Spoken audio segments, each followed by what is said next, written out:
ರಾಜ್ಯ ಸರ್ಕಾರದ ಮಹತ್ವಾಕಾಂಕ್ಷಿ ಗೃಹ ಜ್ಯೋತಿಯ ಯೋಜನೆಯ ಫಲಾನುಭವಿಗಳ ಮಾಹಿತಿ ಪರಿಶೀಲನಾ ಪ್ರಕ್ರಿಯೆಯು ಜುಲೈ 1ರಿಂದ 2026ರಿಂದ ಆರಂಭವಾಗಿದ್ದು, ಬಾಡಿಗೆದಾರರು ತಮ್ಮ ಆಧಾರ್ ವಿವರಗಳ ನವೀಕರಣ ಕುರಿತು ಯಾವುದೇ ಗೊಂದಲ ಅಥವಾ ಆತಂಕ ಪಡಬೇಕಾಗಿಲ್ಲ ಎಂದು ಬೆಂಗಳೂರು ವಿದ್ಯುತ್ ಸರಬರಾಜು ಕಂಪನಿ ಸ್ಪಷ್ಟಪಡಿಸಿದೆ. ಮನೆ ಸಮೀಕ್ಷೆ ನಡೆಸಲಿರುವ ಬೆಸ್ಕಾಂ ಮೀಟರ್ ರೀಡರ್ ಹಾಗೂ ಸಿಬ್ಬಂದಿ ಹಳೆಯ ಬಾಡಿಗೆದಾರರ ಆಧಾರ್ ವಿವರಗಳನ್ನು ತೆಗೆದುಹಾಕಿ ಪ್ರಸ್ತುತ ವಾಸವಿರುವ ಬಾಡಿಗೆದಾರರ ಆಧಾರ್ ಸಂಖ್ಯೆಯನ್ನು ಸ್ಥಳದಲ್ಲೇ ಅಪ್ಡೇಟ್ ಮಾಡಲಿದ್ದಾರೆ.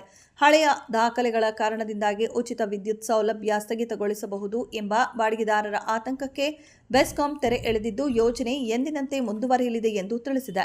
ವಿವರಗಳನ್ನು ಬದಲಾಯಿಸಲು ಬಾಡಿಗೆದಾರರು ಯಾವುದೇ ಕಚೇರಿಗಳಿಗೆ ಅಲೆಯುವ ಅಗತ್ಯವಿಲ್ಲ. ಬೆಸ್ಕಾಂ ಸಿಬ್ಬಂದಿಯೇ ನೇರವಾಗಿ ಮನೆ ಬಾಗಿಲಿಗೆ ಬಂದು ಸಮೀಕ್ಷೆ ನಡೆಸಲಿದ್ದು, ಆ ಸಂದರ್ಭದಲ್ಲಿ ಆಧಾರ್ ಕಾರ್ಡ್ ಮತ್ತು ಬಾಡಿಗೆ ಲೀಸ್ಗಾರರು ಪತ್ರದ ವಿವರಗಳನ್ನು ಒದಗಿಸಿದರೆ ಸಾಕು. ಇದು ಕೇವಲ ಫಲಾನುಭವಿಗಳ ದಾಖಲೆಗಳನ್ನು ದೃಢೀಕರಿಸುವ ಸಾಮಾನ್ಯ ಪ್ರಕ್ರಿಯೆಯಾಗಿದೆ. ಹೀಗಾಗಿ ಗ್ರಾಹಕರು ಯಾವುದೇ ಆತಂಕವಿಲ್ಲದೆ ಸಮೀಕ್ಷಾ ತಂಡಕ್ಕೆ ಅಗತ್ಯ ದಾಖಲೆಗಳನ್ನು ನೀಡಿ ಸಹಕರಿಸಬೇಕು ಹಾಗೂ ಮನೆ ಮಾಲೀಕರು ಸಹ ತಮ್ಮ ಬಾಡಿಗೆದಾರರಿಗೆ ಈ ಪ್ರಕ್ರಿಯೆಯಲ್ಲಿ ಸೂಕ್ತ ಮಾರ್ಗದರ್ಶನ ನೀಡಬೇಕು ಎಂದು ಬೆಸ್ಕಾಂ ಕೋರಿದೆ.